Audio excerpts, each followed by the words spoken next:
Boa noite. Seja muito bem-vindo, seja muito bem-vinda ao Centro Espírita Morada Cristã. Estamos felizes por ter você aqui conosco para mais um momento de tratamento espiritual por meio de preces intercessórias. Este tratamento consiste em um momento de vibração em conjunto entre trabalhadores encarnados do Morada Cristã e a equipe espiritual da casa, para irradiar energias salutares de paz, amor e harmonia em favor de encarnados e desencarnados que necessitam de tratamento espiritual. A terapêutica de hoje não substitui o tratamento realizado na enfermaria ou nos consultórios à distância. Muito pelo contrário, ele ajuda eficazmente na evolução destes tratamentos. Assim sendo, coloque ao seu lado a sua garrafa com água para que ela seja fluidificada e receba os eflúvios sutis para atender às suas necessidades.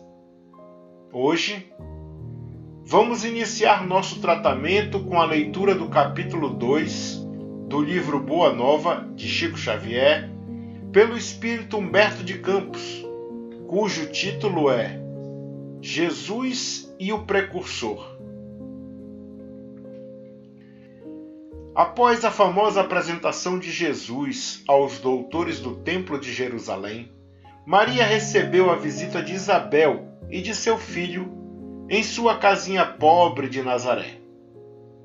Depois das saudações habituais, do desdobramento dos assuntos familiares, as duas primas entraram a falar de ambas as crianças, cujo nascimento fora antecipado por acontecimentos singulares e cercado de estranhas circunstâncias. Enquanto o patriarca José atendia às últimas necessidades diárias de sua oficina humilde, entretinham-se as duas em curiosa palestra, trocando carinhosamente as mais ternas confidências maternais. O que me espanta, diz Isabel, com caricioso sorriso, é o temperamento de João, dadas as mais fundas meditações, apesar de sua pouca idade. Não raro, procuro-o inutilmente em casa, para encontrá-lo quase sempre entre as figueiras bravas ou caminhando ao longo das estradas ardentes, como se a pequena fronte estivesse dominada por graves pensamentos. Essas crianças, a meu ver, respondeu-lhe Maria, intensificando o brilho suave de seus olhos, trazem para a humanidade a luz divina de um novo caminho. Meu filho também é assim, envolvendo-me o coração numa atmosfera de incessantes cuidados. Por vezes vou encontrá-lo a sós, junto das águas, e de outras, em conversação profunda com os viajantes que demandam a Samaria ou as aldeias mais distantes nas adjacências do lago. Quase sempre, surpreendo-lhe a palavra caridosa que dirige às lavadeiras, aos transeuntes, aos mendigos sofredores. Fala de sua comunhão com Deus com uma eloquência que nunca encontrei nas observações dos nossos doutores, e constantemente ando a cismar em relação ao seu destino.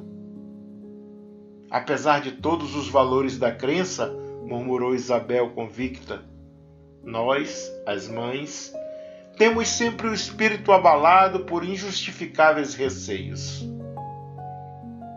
Como se deixasse empolgar por amorosos temores, Maria continuou. Ainda há alguns dias estivemos em Jerusalém, nas comemorações costumeiras, e a facilidade de argumentação com que Jesus elucidava os problemas que lhe eram apresentados pelos orientadores do templo nos deixou a todos receosos e perplexos. Sua ciência não pode ser desse mundo. Vem de Deus, que certamente se manifesta por seus lábios amigos da pureza. Notando-lhe as respostas, Eliasar chamou a José em particular e o advertiu de que o menino parece haver nascido para a perdição de muitos poderosos em Israel. Com a prima lhe escutar atentamente a palavra, Maria prosseguiu, de olhos úmidos, após ligeira pausa.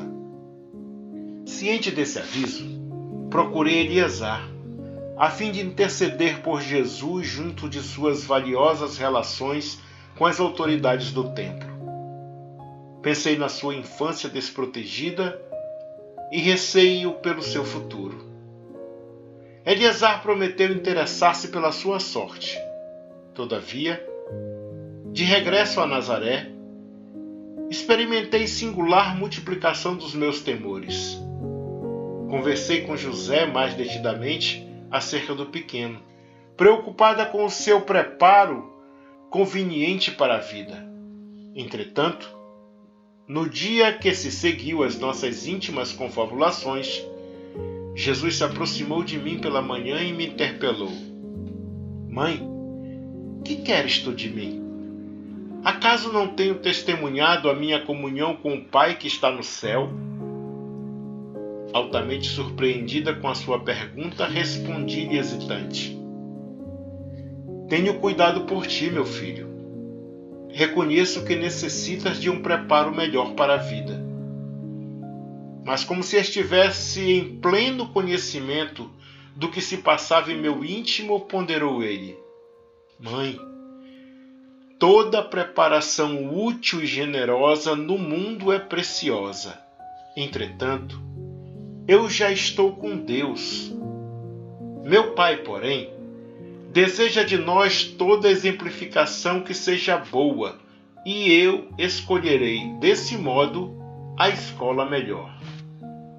No mesmo dia, embora soubesse das belas promessas que os doutores do templo fizeram na sua presença a seu respeito, Jesus aproximou-se de José e lhe pediu, com humildade, o admitisse em seus trabalhos. Desde então, como se nos quisesse ensinar que a melhor escola para Deus é a do lar e a do esforço próprio, concluiu a palavra materna com gentileza. Ele aperfeiçoa as madeiras da oficina, empunha o martelo e a enxó, enchendo a casa de ânimo com sua doce alegria. Isabel lhe escutava atenta a narrativa, e depois de outras pequenas considerações materiais, ambas observaram que as primeiras sombras da noite desciam na paisagem, acinzentando o céu sem nuvens. A carpintaria já estava fechada, e José buscava a serenidade do interior doméstico para o repouso. As duas mães se entreolharam inquietas e perguntavam a si próprias para onde teriam ido as duas crianças. Nazaré, com a sua paisagem, das mais belas de toda a Galileia, é talvez o mais formoso recanto da Palestina.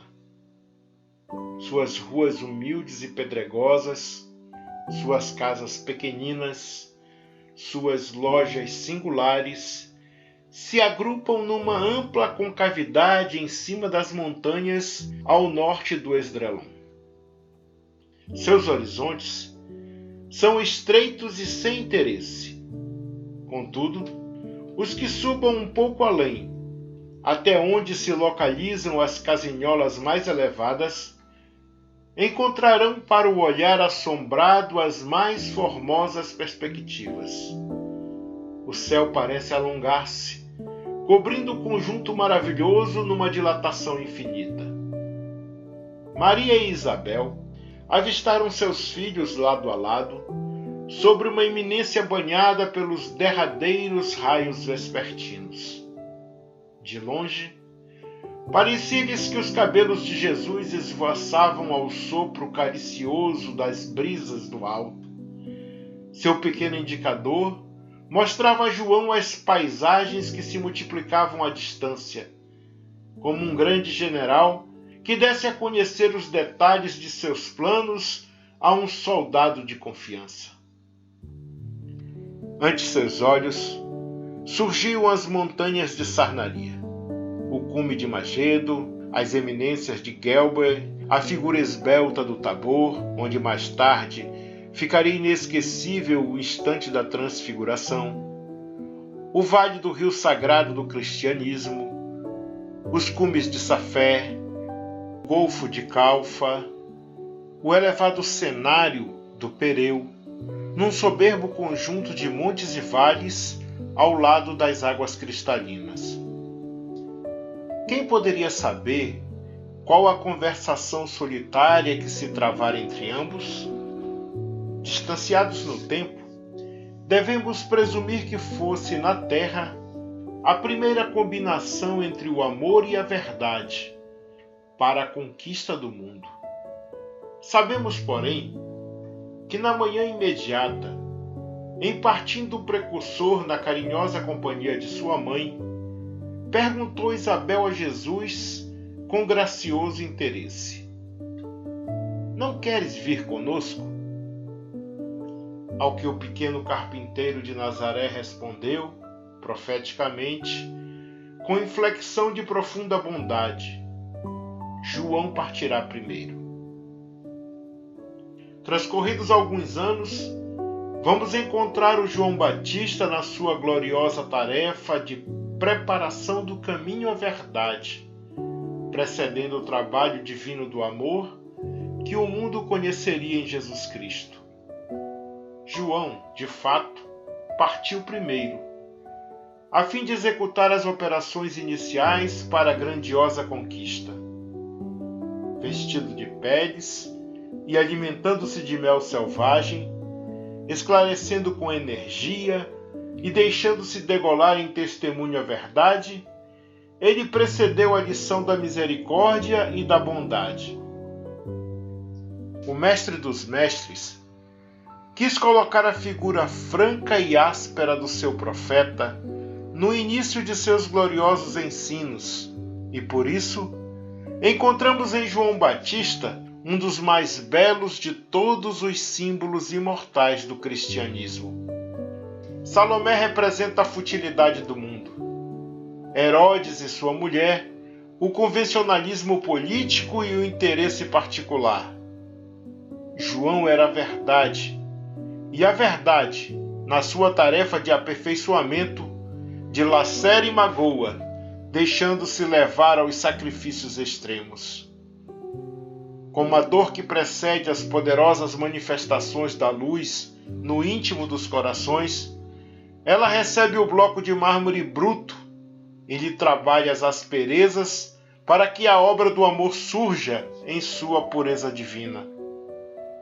João Batista foi a voz clamante do deserto.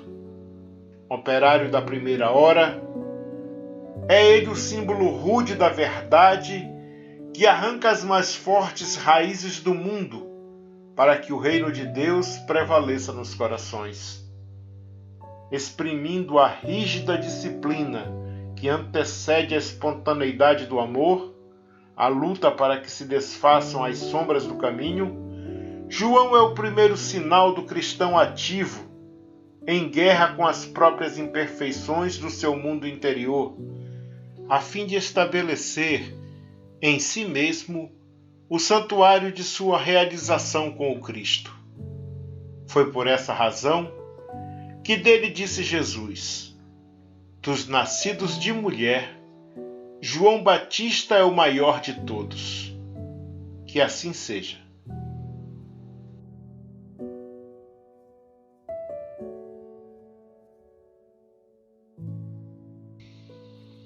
Depois dessa belíssima passagem da vida de Jesus, vamos silenciar as nossas mentes e, com a atenção voltada para o nosso Mestre querido, vamos fazer a oração 1 de José Silvério Horta, que diz: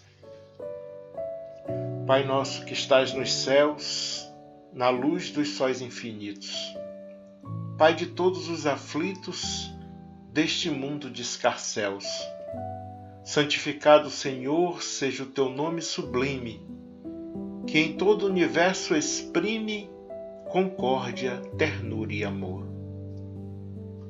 Venha ao nosso coração o teu reino de bondade, de paz e de caridade na estrada da redenção. Cumpra-se teu mandamento, que não vacila nem erra, nos céus como em toda a terra, de luta e de sofrimento. Evita-nos todo o mal, dá-nos o pão do caminho, feito da luz no carinho do pão espiritual. Perdoa-nos, meu Senhor, de iniquidade e de dor, os débitos tenebrosos de passados escabrosos. Auxilia-nos também nos sentimentos cristãos, a amar nossos irmãos que vivem longe do bem. Com a proteção de Jesus, livra nossa alma do erro, sobre o mundo de desterro, distante da vossa luz.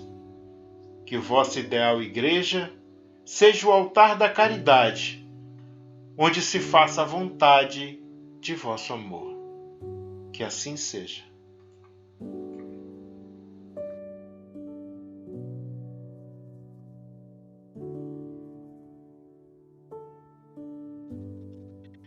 Agora, meus irmãos, vamos nos recolher em prece, agradecendo a Deus por nossas vidas e pedindo os recursos necessários para nos tornarmos verdadeiros cristãos.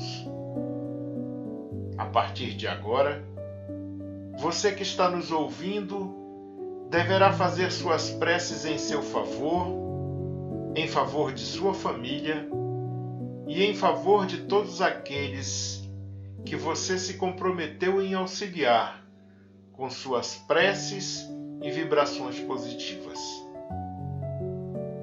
Entregue-se ao exercício da oração sincera e aos desígnios divinos, enquanto essa música suave embala suas preces.